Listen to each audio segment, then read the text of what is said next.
अस्सलाम वालेकुम नाजरीन हेलो पुलिस के जिन खंडरात में अमर बिन आस रजी अल्लाह तआला अन्हु मदीना से आई हुई कुमक से जा मिले थे, वो खंडरात का ही शहर था। कोई एक भी मकान सही और सलामत खड़ा नजर नहीं आता था। वहाँ सेहरई लुम्बड़ियों, सांपों, बिच्छों, उल्लू और चमगादड़ों का बसेरा था। खंडरात बताते थे कि ये आलीशान इमारतों का शहर हुआ करता था।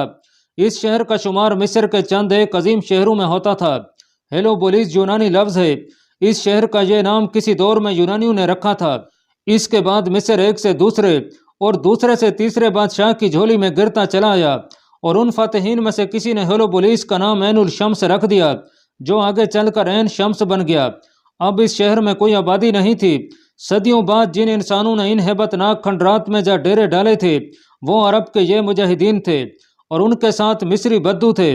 उन्हें भी वहाँ अर्जी क्याम करना था। पहली रात जब लश्कर गहरी नींद सोया हुआ था, तो गश्ती पहरे पर फिरने वाले एक मुजाहिद ने एक खंडर से हल्की हल्की रोशनी आती देखी। उसे मालूम था कि अपना कोई मुजाहिद अंदर नहीं है। होता भी तो आधी रात के वक्त रोशनी की कोई ज़रूरत नहीं थी। जंग के दौरान सबसे ज़्यादा खतरा दुश्मन के जासूसों का होता था। जासूस आम किसानों के रूप में और कभी अपाहिज फ़कीरों के रूप में भी लश्कर के कैम्प में आ जाते थे और जो देखना होता वो देख लिया करते थे। इस शक की बिना पर उस मुजाहिद ने अंदर जाकर देखना ज़रूरी समझा। सहरा की शफाफ चांदनी में खंडर कुछ ज़्यादा ही हेबतनाक लग रहा था। मुजाहिद संतरी ने हर तरफ घूम फिर कर अंदर जाने का एक रास्ता देख लिया। मुजाहिद आहिस्ता आहिस्ता अंदर गया तो उसे महसूस होने लगा जैसे छत में कोई इंसान बैठे बैठे सरगोशियों में बातें कर रहे हों। ये बदरूहें ही हो सकती थीं। एक खौफ सा था जो मुजाहिद के दिल पर छा गया, लेकिन मुजाहिदीन इस्लाम की फतह मंदी की बुनियादी वजह यह थी कि वो खौफ पर छा जाया करते थे। वो आगे बढ़ता गया। उसकी रहनुमाई बड़ी ही मध्यम सी रोशनी कर रही थी जो अंदर से आ रही थी। किसी ऐसी चीज से मुजाहिद को ठोकर लगी कि अचानक तेज और तूंद आंधी सी आ गई। इतनी बुलंद और हेबतनाक फड़फड़ाहट सुनाई दी कि मुजाहिद दीवार के साथ जा लगा। अब वो खौफ पर काबू ना पा सका। ये आंधी या तूफान नहीं हो सकता था। ये यकीनन बदरूहें थीं जिन्होंने ये धमाका खेज तूफानी आवाज़ें पैदा की थीं। मुजाहिद ने हवा के झोंके भी महसूस किए। उसने बाहर की तरफ देखा तो उसे पता चला कि ये तो बड़े परों वाले चमगादड़ हैं जो छत और दीवारों के साथ चिपके हुए थे और ये उनका मस्कन है। उनके परों ने इतनी हवा दी थी कि मुजाहिद उसे तूफानी हवा के थपेड़े समझता रहा। वो उठा और झुका झुका आगे बढ़ा। उसने अंदर की रोशनी का भेद मालूम करने को अपना फर्ज समझ लिया था। एक जगह से छत गिरी हुई थी और वहां से चांदनी की किरणें अंदर आ रही थीं, लेकिन और आगे से जो जर्द रोशनी आ रही थी वो चांदनी की सफेदी में गुड मुड नहीं हो सकती थी।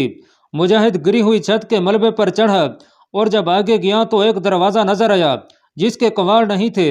मुजाहिद उस दरवाजे में दाखिल हुआ तो यह एक कुशादा कमरा था जिसकी दीवारें बता रही थीं कि यह कभी शाहाना इमारत हुआ करती थी और यहाँ किसी बादशाह ने उम्र गुजारी है। कमरा जर्द पीली रोशनी में ठीक तरह नजर आ रहा था। एक कोने में कोई शख्स हाथ जोड़े बैठा कुछ बुड़बुड़ा रहा था। उसके सामने छोटी सी मशल जल रही थी। उसके करीब कुछ सामान जो रोजमर्रा जिंदगी के लिए जरूरी होता था पड़ा था। उस शख्स के कपड़े मेले से रंग के थे और वो सर से नंगा था। उसके दूध जैसे सफेद बाल कंधों पर आ गए थे और सर की चोटी पर कोई बाल नहीं था। चोटी हथेली की तरह साफ थी। मुजाहिद दबे पांव चलता उसके करीब जा पहुंचा। उस शख्स ने आहिस्ता आहिस्ता सर मुजाहिद की तरफ घुमाया और सर से इशारा किया कि वो बैठ जाए। मुझे मालूम था तुम आओगे, उस बूढ़े ने बुढ़ापे से कांपती हुई आवाज में कहा।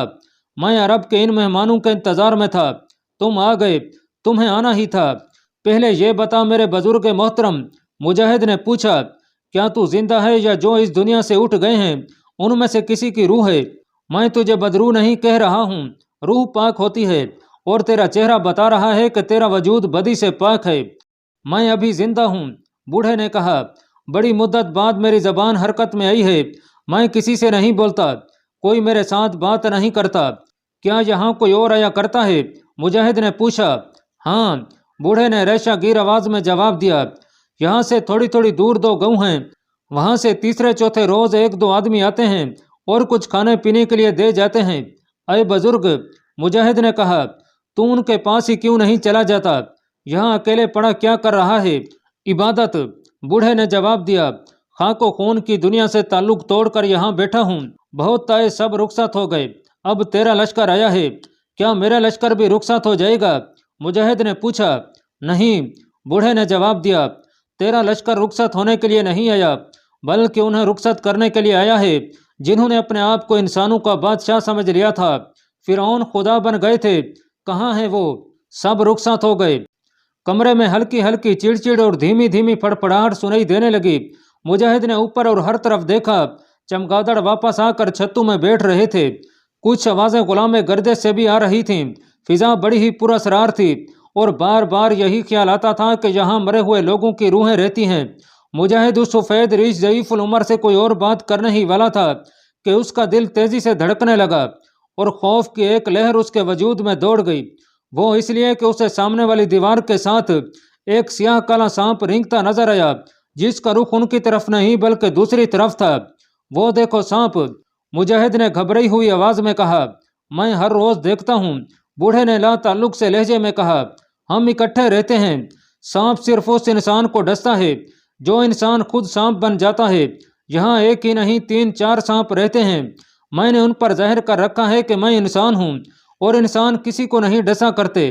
हर इंसान अपने वजूद में सांप का जहर लिए फिरता है। प्यार कर, प्यार करेगा। अब बता, तेरे लश्कर का सरदार कहाँ है? क्या तू उसे मिलना चाहेगा? मुजाहिद ने पूछा और कुछ सोच कर कहा, तुझे उससे मिलना ही होगा। हमारे लश्कर का सरदार नहीं सिपा सलार होता है। मेरा ये फर्ज है कि मैं तुझे अपने सिपा सलार के पास ले जाऊं। हमारा लश्कर यहाँ क्याम किए हुए है। हम किसी पर शक तो नहीं किया करते, लेकिन शक रफ़ा कर लेना ज़रूरी समझते हैं। मैं तुझ जैसे बुजुर्ग पर भी शक नहीं करूँगा, लेकिन बज़ाहिर बेज़रर और बेकार आदमी दरअसल दुश्मन की आंख और कान हुआ करते हैं। क्या तू मेरे सिपा सलार के पास जाएगा? मेरी एक बात समझने की कोशिश कर बेटा, बूढ़े ने कहा। अगर तेरा सिपा सलार फिरौन जैसा या फारिस के आतिश परस्त बादशाहों जैसा है या रूमी हरकल बादशाह जैसा है तो वो तुझे हुक्म देगा कि उस बूढ़े को घसीट कर पेश करो। वो यहाँ हमारे दरमियान बैठा क्या कर रहा है? और अगर वो उस जैसा सरदार है जिसका मुझे 1 सदी से इंतजार है तो जा उसे बता और वो खुद मेरे पास आएगा। जा उसे बता कि वो तेरे ही इंतजार में बैठा है। बूढ़े की इस बात से और ये बात कहने के अंदाज से मुजाहिद कुछ ऐसा मरऊब हुआ कि उसके दिल में तकद्दुस सा पैदा हो गया। उसे शक फिर भी रहा, लेकिन उसका तकद्दुस उस शक पर हावी हो गया। वो उठा और बाहर को चल पड़ा। मुजाहिद जब शफाफ चांदनी में निकला तो उसे यूं महसूस होने लगा जैसे वो रूहों के देश में चला गया था। उस हेबतनाक खंडर का उस पर जो खौफ तारी हुआ था वो खंडर के अंदर ही निकल गया था। उसने ये भी महसूस किया कि जैसे ये सफ़ेद रीछ झिरियों वाले चेहरे वाला बुजुर्ग इस दुनिया का जिंदा इंसान नहीं। चूंकि वो अपने फर्ज की अदायगी के लिए अंदर गया था, इसलिए उसने उस शक को फरामोश ना किया कि बूढ़े के पास गाँव के जो आदमी आते हैं उनमें कोई जासूस हो सकता है। बहरहाल उसने अपनी गश्त का वक्त पूरा किया और अपने कमानदार को जगाकर बताया कि इस खंडर में एक बूढ़ा आदमी रहता है और उसके पास गाँव के कुछ लोग आते हैं। मुजाहिद ने कमानदार को बूढ़े की कुछ बातें भी सुनाई। फजर की नमाज का वक्त हो गया। खंडरात के इस शहर में अजान की मुकद्दस आवाज़ उठी और खंडरों में से सदाएं बाज गज सुनाई देने लगी। यूं मालूम होता था जैसे अल्लाह ताला की आवाज़ खंडरों में से घूम फिर कर रूहों को भी बेदार कर रही हो और मिस्र के इस सहरा में फैलती चली जा रही हो। सिपा सलार अमर बिन आस ने इमामत के फ़रज़ अदा किए। नमाज के बाद कमानदार ने अपने दस्ते के सलार को रात के मुजाहिद की रिपोर्ट सुनाई और सलार ने अमर बिन आस तक यह बात पहुंचा दी। इतनी दूर प्रदेश में ज़रा ज़रा सा शक भी नज़रअंदाज नहीं किया जा सकता था। अमर बिन आस ने रात की गश्ती ड्यूटी वाले मुजाहिद को तलब किया और उसे कहा कि वो पूरी बात सुने। मुजाहिद ने बूढ़े का एक एक लफ्ज़ अपने सिपा सलार अमर बिन आस को सुनाया और उस वक्त उसके जो अपने तासुरात थे वो भी बयान किए। अमर बिन आस ने जब बूढ़े के ये अल्फाज सुने कि तेरा सरदार फिरौन और हरकल जैसा बादशाह न हुआ तो वो खुद मेरे पास आएगा, अमर बिन आस ने कहा कि मैं अभी उसके पास चलूँगा, मुझे वहाँ ले चल। अमर बिन आस ने रात वाले मुजाहिद से कहा और सलार से कहा कि उस बूढ़े के लिए कुछ खाने का सामान साथ ले चलो। कुछ ही देर बाद अमर बिन आस कुमक के सलार जुबैर बिन अवाम के साथ मुजाहिदीन की रहनुमाई में उस खंडर में दाखिल हो रहे थे जिसमें वो बूढ़ा बैठा इबादत कर रहा था। उनके पीछे 2 मुजाहिद बूढ़े के लिए दूध और खाने की कुछ अशिया उठाए चले जा रहे थे। जब सिपा सलार बूढ़े के कमरे में दाखिल हुए उस वक्त बूढ़ा लाठी के सहारे कमरे में यूं टहल रहा था कि बड़ी मुश्किल से पाँव घसीटता और आगे रखता था। सुबह का उजाला 2 बेकवाड़ खिड़कियों में से अंदर आ रहा था, लेकिन छोटी सी मशल फिर भी जल रही थी। बूढ़ा इस पार्टी को देखकर रुक गया। तुझ पर अल्लाह की सलामती हो, अमर बिन आस ने बूढ़े से कहा। तू ना कहता तो भी मैं तेरे पास आ जाता, तू बादशाह मालूम नहीं होता। बूढ़े ने रुक कर कहा, मिस्र की मट्टी तेरे कदमों की मुंतजिर थी। आ जा, मेरे पास इस जमीन पर बैठ जा। बूढ़ा कदम घसीटता वहां तक जा पहुंचा जहां वो रात बैठा हुआ था। उसने अपने पास जमीन पर हाथ मारा, जो अमर बिन आस के लिए इशारा था कि यहाँ बैठ जाओ। अमर बिन आस ने इशारा किया तो मुजाहिदीन आगे बढ़े और दूध और खाने पीने की चीजें बूढ़े के आगे रख दी। फिर अमर बिन आस और जुबैर बिन अवाम उसके पास बैठ गए। मुजाहिदीन पीछे हटकर कुछ दूर जा बैठे। पहले अपने बारे में कुछ बता। अमर बिन आस ने कहा, तू यहाँ क्या कर रहा है और तेरे पास कौन आता है? पहले मुझे उसका शुक्र अदा करने दे जिसने मुझे जिंदा रखने के लिए ये नेमतें तेरे हाथ भेजी हैं। बूढ़े ने कहा, फिर तुझे पहले इस शहर के अरूजो जवाल की बात सुनाऊंगा कि तू इबरत हासिल करे कि एक ताकत और है जो नजर नहीं आती, और वही ताकत इंसान को बुलंदियों तक पहुंचाकर पस्तियों में फेंक देती है, लेकिन हर किसी को नहीं। मैंने रात तेरे उस आदमी से कहा था कि वो फिरौन कहाँ है जो खुदा बन बैठे थे। सुन सिपा सलार, तूने इस जमीन का एहतराम किया तो आसमान की बुलंदी तक पहुंचेगा, और अगर तूने ये कहा कि तू खुद ही आसमान की बुलंदी तक पहुंच गया है तो इस जमीन के नीचे जाकर गुम हो जाएगा। तू इबादत किसकी करता है? अमर बिन आस ने बूढ़े का मजहब और अकीदे मालूम करने के लिए पूछा। अपनी। बूढ़े ने जवाब दिया, मैं अपनी ज़ात की इबादत करता हूँ। हैरान मत हो सिपा सलार, तू इसे खुदा कह ले कुछ कह ले, जो कुछ भी है वो मेरी अपनी ज़ात है। अपनी ज़ात से ये मुराद नहीं कि सब मुझे इबादत के लायक समझें। मैं अपनी बात कर रहा हूँ। क्या तू मेरे इस अकीदे को पसंद नहीं करेगा कि मैं किसी बुत की इबादत नहीं करता, मैं आग की इबादत नहीं करता, और मैंने अपना कोई खुदा नहीं बना रखा, लेकिन मैं महसूस करता हूँ कि वो मजहब अभी तक मेरे सामने नहीं आया जो मुझे ये बताए कि इबादत के लायक कौन है। इतना जानता हूँ कि वो खुदा है, या जो कोई भी है वो बंदों को नजर नहीं आता और नजर आना भी नहीं चाहिए। मुझसे सुन के वो कौन है? अमर बिन आस ने कहा, हमें उसी नजर ना आने वाले खुदा ने भेजा है कि जाओ मेरे बंदों को गुमराही से निकालो और उन्हें बताओ कि मैं अपने हर बंदे की ज़ात में मौजूद रहता हूँ, और ये भी बताओ कि सदा बादशाही मेरी है, किसी बंदे की नहीं, और बंदा बंदों को गुलाम नहीं बना सकता। यकीन हो चला है कि मैं तेरे ही इंतज़ार में जिंदा हूँ। बूढ़े ने कहा, मैं नहीं, मिस्र की मट्टी तेरे इंतज़ार में थी, लेकिन मत सोचना कि तेरी ज़ात का इंतज़ार था। अपने आप को उस खुदा का कासिद समझ, और उसने जो पैगाम तुझे देकर भेजा है उस पर ध्यान रख। तेरी उम्र कितनी होगी ऐ बुजुर्ग? अमर बिन आस ने पूछा। उम्र की मत पूछ, बूढ़े ने जवाब दिया। लगता है कि यह दुनिया वजूद में आई थी तो मैं भी इसके साथ ही आ गया था, और उस वक्त दुनिया से रुखसत होऊंगा जब यह दुनिया रुखसत हो जाएगी। जहाँ तक याद काम करती है, मेरी उम्र 100 से 20-25 साल ऊपर होगी। बड़ी बड़ी बस्तियां बसते और उजड़ते देखी हैं। अमर बिन आस और तमाम मुसलमान ज्योतिष और नजूम या किसी भी ऐसे इल्म की पेश गोइयों के कायल नहीं थे। अकीदा यह था कि गैब का हाल व अहवाल सिर्फ अल्लाह ताला जानता है। फिर भी किसी ख्याल से अमर बिन आस ने उस बूढ़े से पूछा, क्या वो पेश गोई करने का इल्म रखता है? नहीं आई सिपा सलार, बूढ़े ने जवाब दिया, मेरे पास ऐसा कोई इल्म नहीं।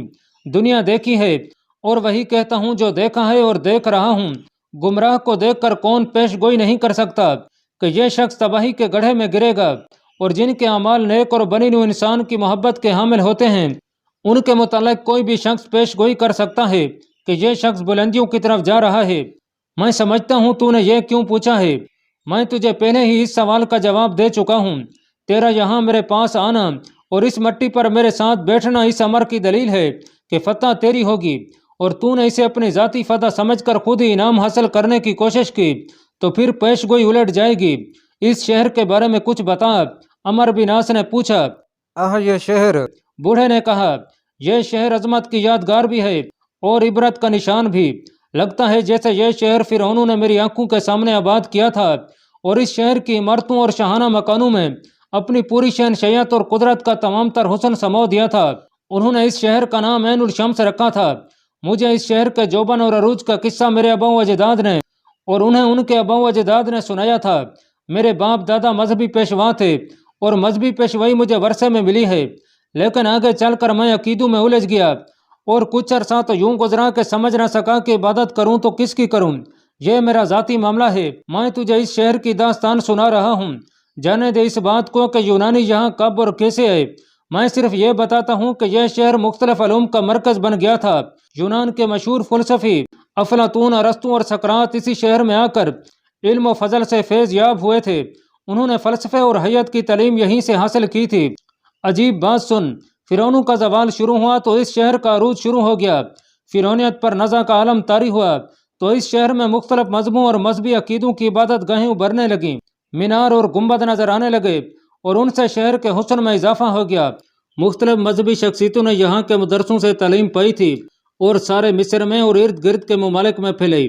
फारस के आतश परस्तों ने यहाँ अपने आतश कदे बनाए, लेकिन रोमियों ने आकर उन्हें मिस्र से बेदखल कर दिया और अपने साथ ईसाईयत लाए। अहले मिस्र ने ईसाईयत कबूल करनी शुरू कर दी और आतश कदों और दीगर इबादत गाहों की जगह गिरजे उभरने लगे। यहाँ से इस शहर की तकदीर उल्टे पांव चल पड़ी। वजह यह हो गई थी कि यहाँ जो भी अकीदा फैला वो लोगों ने मुतासर होकर कबूल कर लिया था, लेकिन रोमियों ने यहाँ बजोर शमशीर ईसाईयत फैलाई। आज भी देख ले, ये मत समझ कि मैं यहाँ इस खंडर में बैठा हुआ हूँ और मुझे बाहर की कोई खबर नहीं, पल पल की खबर मुझ तक पहुँचती है। आज भी देख ले, रोमी बादशाह हरकल ने अपनी ही ईसाईयत का चेहरा मसक कर डाला है और ऐसे ऐसे जुल्म सितम से उसे फैला रहा है कि सुनो तो जिगर कांप उठता है। हजारों लोग हरकल की ईसाईयत को कबूल न करने के जुर्म में मौत के घाट उतारे जा चुके हैं। रोमियों ने यहाँ आते ही इस शहर से इबादत गाहों को उजाड़ना शुरू कर दिया था। बड़े खूबसूरत बुत और हसीन मूर्तियाँ उठा कर ले गए। क्या तू मानेगा कि उन्हें कोई मीनार अच्छा लगा तो वो सालम का सालम उखाड़ कर ले गए। बेअंदाज किताबें जो अलूम का खजाना थी यहाँ से उठा लीं, कुछ जलईं और कुछ रूम भेज दी। मुख्तसर यह कि उन्हें यहाँ जो कुछ भी अच्छा लगा वो उठाया और बहिरा रूम से पार रूम भेज दिया। यूं कह ले कि रोमियों ने इस इतने हसीन और अजीम शहर का वही हाल कर दिया जो गिद्ध और लुमड़ियाँ मुर्दार का किया करती हैं। उन्होंने अलूम का यह सर चश्मा बंद कर दिया तो इस शहर की रौनकें ही मांद पड़ गईं। बाहर से इल्म के शदइयों ने आना ही छोड़ दिया। यूनानियों ने इस शहर का नाम पहले हेलोपोलिस रखा था, लेकिन रोमियों ने इसका नाम बदल कर ऐन उल शम्स रख दिया। अब लोग इसे ऐन शम्स के खंडर कहते हैं। आज देख इस शहर की जंग आलूद दीवारें, झुकी हुई छतें और दीमक के खाए हुए कबाड़ों वाले दरवाजे इस शहर की अजमत पर आंसू बहा रहे हैं। मैं तुझे इस शहर की नहीं बल्कि बादशाहों के अरूज जवाल की बात सुना रहा हूँ। इस दास्तान से मैंने अर्क निकाला है और इसके जेर असर कभी का पेश गोई कर रहा हूँ कि एक लश्कर आ रहा है जो तूफान और बादो बारां की तरह सब कुछ उड़ा और बहा ले जाएगा और एक नई दुनिया वजूद में आएगी। उरूज उसी को हासिल होगा जो एक ऐसा अकीदा लाएगा जो किसी इंसान की तख्लीक नहीं होगा बल्कि उसकी तख्लीक होगा जो इंसानों का खालिक है। तेरा लश्कर तूफान बादो बारान की तरह यहाँ पहुँचा है। मैं सब कुछ सुन चुका हूँ। ये भी मालूम है कि रोमियों के मुकाबले में तेरे पास ताकत है ही नहीं, लेकिन सोच, तूने शायद सोचा भी होगा कि तेरे साथ कोई ऐसी ताकत है जो रोमियों की जंगी ताकत को रोंदती तुझे यहाँ तक ले आई है। लेकिन इन कामयाबों से इस खुशफहमी में न पड़ जाना कि अब तो फतह ही फतह है। ये भी याद रख के तू आया नहीं, भेजा गया है। जिसने मुझे भेजा है हम उसे अल्लाह कहते हैं। अमर बिन आस ने कहा, हम दुनिया की जाओ हशमत के लिए नहीं लड़ते, हम अल्लाह ताला की खुशनुदी के लिए और उसका पैगाम सारी दुनिया में पहुंचाने के लिए लड़ते हैं। हमारा नस्बुल ऐन बनी नू इंसान की निजात है। जहाँ फतह तेरी है। सिपा सलार अमर बिन आस और सलार जुबैर बिन अवाम रजी अल्लाह तआला अन्हु वहाँ से उठे। सिपा सलार ने हुक्म दिया कि जब तक उनका लश्कर इन खंडरात में है इस बुजुर्ग का खाना हमारे जिम्मे होगा। उधर बाबलियून में मकूकस के यहाँ खलबली मची हुई थी। उसने तो ये प्लान बनाया था कि मुसलमान और आगे आ जाएंगे तो उन्हें घेरे में लेकर ख़त्म कर दिया जाएगा, लेकिन उसका यह प्लान बुरी तरह नाकाम हुआ और अतरबून जैसा जर्नेल मारा गया था। पहले बयान हो चुका है कि मकूकस ने हरकल के बनाए हुए उसकोफ़े आज़म केरस के मशवरे से अपना एक खास आदमी किप्ती ईसाइयों के उसकोफ़े आज़म बिन्यामीन की तरफ इस दरख्वास्त के साथ भेजा था कि बिन्यामीन केरस से मिले और मुसलमानों की पसपाई का कोई बंदोबस्त किया जाए। मकूकस का ये आदमी बिन्यामीन तक पहुंच गया था और उसने मकूकस और केरस की हिदायत के मुताबिक बिन्यामीन को तफसील से सुनाया कि हरकल ने मकूकस और केरस पर क्या इल्ज़ाम आयद किए हैं और यह दोनों हरकल के खिलाफ हो गए हैं। फिर उस आदमी ने बिन्यामीन को यकीन दिलाया कि केरस ने उसे नेक नीति से बुलाया है और ऐसा कोई खतरा नहीं कि उसे गिरफ्तार कर लिया जाएगा। यह भी बताया कि उनकी मुलाकात की खबर हरकल को नहीं मिलेगी क्योंकि इस मुलाकात का वाहिद मकसद ईसाईयत का तहफ़्फ़ुज़ और फ़रोग़ है और मुसलमानों का रास्ता रोकना भी मकसूद है। बिन्यामीन असल ईसाईयत पर कुर्बान हुआ जा रहा था और असल ईसाईयत को ही बहाल करना चाहता था। असल ईसाईयत पर उसने अपना एक भाई कुर्बान कर दिया था। बिन्यामीन मकूकस के उस आदमी के साथ ही आ गया और जब मुसलमानों का लश्कर उम्मे दुनैन की तरफ बढ़ रहा था बिन्यामीन बाबलियून में केरस और मकूकस के पास पहुंच गया था। मकूकस और कैरस ने उसका इस्तकबाल बड़े ही खलूस से किया और उसे पहला यकीन यह दिलाया कि यह मुलाकात खुफिया होगी, और अगर बिन्यामीन ने इस मुलाकात को नाकाम किया तो भी उसे बाहिफाजत वापस भेज दिया जाएगा। बिन्यामीन और कैरस की यह मुलाकात तारीखी अहमियत की हामिल है। बाज़ यूरोपीय मौरखों ने लिखा है कि मुसलमानों की फतह का बायस यह था कि किप्ती ईसाई उनके साथ मिल गए थे और उन किप्तियों ने रूमी फौज को ज़मीन दोज तरीकों से भी नुकसान पहुंचाया था। यह महज बेबुनियाद बात है। मिस्र में मुजाहिदीन इस्लाम को अल्लाह ताला के सिवा किसी की मदद हासिल नहीं थी। बिन्यामीन जब बबलियून पहुंचा तो मकूकस ने कैरस से कहा कि वो दोनों अलग बैठकर बात करें और इसमें वो खुद दखल अंदाज नहीं होगा। मकूकस और कैरस का मकसद यह था कि किप्ती ईसाई रूमी फौज के साथ हो जाएं। कैरस ने बिन्यामीन के आगे यही मकसद रखा और कहा कि सैयद को बचाना और इस्लाम का रास्ता रोकना है।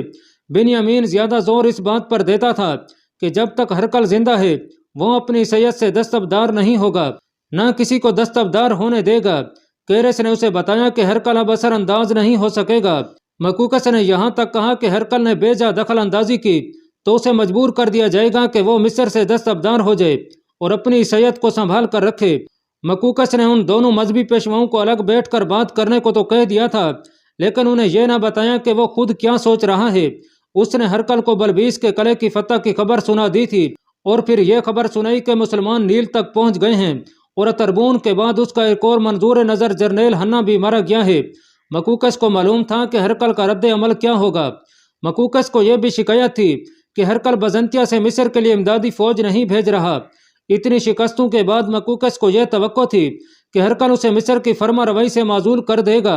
इसके अलावा मकूकस को हरकल से तवक्को थी कि किप्तियों को अपना दुश्मन बनाए रखेगा और अपनी सैयद को नहीं छोड़ेगा, और इसका नतीजा यही हो सकता है कि किसी भी वक्त किप्ती बिन्यामीन के इशारे पर बगावत कर देंगे।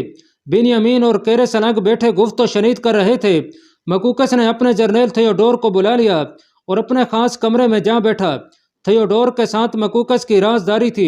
अब बाजी थियोडोर के सर थी। वो और मकूकस मजीद शिकस्त के मुतहम्मिल नहीं हो सकते थे। थियोडोर, मकूकस ने कहा, बिन्यामीन और कैरस को मैंने अलग बिठा दिया है, लेकिन मैं सोच सोच कर इस नतीजे पर पहुंचा हूं कि जब तक हरकल हमारे सरों पर मौजूद है हम कोई कामयाबी हासिल नहीं कर सकते, और एक रोज़ मुसलमान सारे मिस्र पर छा जाएंगे और हरकल इसका इल्ज़ाम हमारे मुंह पर थूप देगा। मैं सारी सूरत हाल से वाकिफ़ हूँ। थियोडोर ने कहा, यह बताएं कि इसका हल क्या है और हमें क्या करना चाहिए। हरकल को माजूल कर दें, मकूकस ने कहा, लेकिन यहाँ उसके हामी फौज में मौजूद हैं, वो हम दोनों को या मुझे कत्ल करवा देंगे। दूसरी सूरत ज़्यादा बेहतर है, वो ये कि हम हरकल को कत्ल करवा दें। जर्नेल थियोडोर ने सर झुका लिया जैसे गहरी सोच में खो गया हो। मकूकस उसे कुछ देर देखता रहा। आखिर थियोडोर ने सर उठाया और आहिस्ता आहिस्ता सर ऊपर नीचे हिलाया, जिसका मतलब यह था कि वो मकूकस से इत्तफाक करता है। क्या आप मुझे बताना पसंद करेंगे कि इसका इंतज़ाम क्या होगा? मैं इंतज़ाम कर चुका हूँ, मकूकस ने कहा। 2 आदमी तैयार कर लिए हैं। उनके साथ एक ऐसी खूबसूरत और होशियार लड़की जाएगी कि उससे ज़्यादा खूबसूरत लड़की हरकल ने पहले कभी नहीं देखी होगी। ये लड़की मैं तोहफे के तौर पर हरकल को भेज रहा हूँ। उसे मेरे अपने 2 काबिल एतमाद आदमी ले जाएंगे। इस काम के लिए मैंने उन्हें एक खजाना पेश किया है। क्या उस लड़की पर भरोसा किया जा सकता है? थियोडोर ने पूछा। जाहिर है लड़की कमज़ोर होगी, वहाँ जाकर डर ही ना जाए। कत्ल खंजर या तलवार से तो नहीं करना, मकूकस ने कहा। हरकल की शराब में जहर मिलाना है जो ये लड़की आसानी से मिला देगी। मैंने लड़की को अच्छी तरह समझा दिया है कि हरकल किस तरह शराब पीता है और इस दौरान क्या करता है, और लड़की किस तरह मौका पैदा करके ज़रा सा जहर उसके गिलास में डाल दे। जहर इतना तेज़ है कि उसके चंद जर्रे शराब में पड़ गए तो काम कर देंगे। एहतियात तो आप करेंगे ही, थियोडोर ने कहा। एक एहतियात सबसे ज़्यादा ज़रूरी है। ये जो 2 आदमी साथ जा रहे हैं इन्हें कोई पहचान न सके। मकूकस ने उसे बताया कि उसने यह एहतियात खास तौर पर पेश नज़र रखी है। उन्हें वो निहायत मामूली किस्म के लोगों के लिबास में भेज रहा था। लड़की को भी किसी गरीब आदमी की बेटी के लिबास में भेजना था और चेहरे पर नकाब रखना था। मकूकस न जाने कब से हरकल के कत्ल का प्लान बना रहा था और अब उसने अमल दरामद का पक्का फैसला कर लिया था। उसने थियोडोर को बताया कि दोनों आदमियों और उस लड़की को वो 2 बार रिहर्सल करवा चुका है। थियोडोर ने उसकी तईद ही न की बल्कि हौसला अफजाई भी की। इसके बाद दोनों ने बाइबल पर हाथ रखकर हलफ लिया कि वो इस राज को राज ही रखेंगे और एक दूसरे को धोखा नहीं देंगे। उधर बिन्यामीन और कैरस सैयद के नाम पर मुसलमानों के खिलाफ मुत्तफिक हो गए। बिन्यामीन सिर्फ हरकल की जमानत चाहता था। मकूकस ने उसे यकीन दिलाया कि हरकल इस इक़दाम को पसंद करेगा। मकूकस ने यह भी कहा कि हरकल को सैयद से ज्यादा अपनी सल्तनत प्यारी है। केरेस तो पहले ही बिन्यामीन को यकीन दिला चुका था। थियोडोर के सिवा किसी को मालूम न था कि मकूकस किस बुनियाद पर हरकल की जमानत दे रहा है। वो तो हरकल को इस दुनिया से ही उठा रहा था। बिन्यामीन ये वादा करके रुखसत हुआ कि वो अपने मुशीरों को इस फैसले से आगाह कर देगा और फिर किप्ती फौज में शामिल हो जाएंगे। अल्लाह पाक कमी बेशी माफ़ फरमाए। अल्लाह आपका हामी और नासिर हो। आमीन।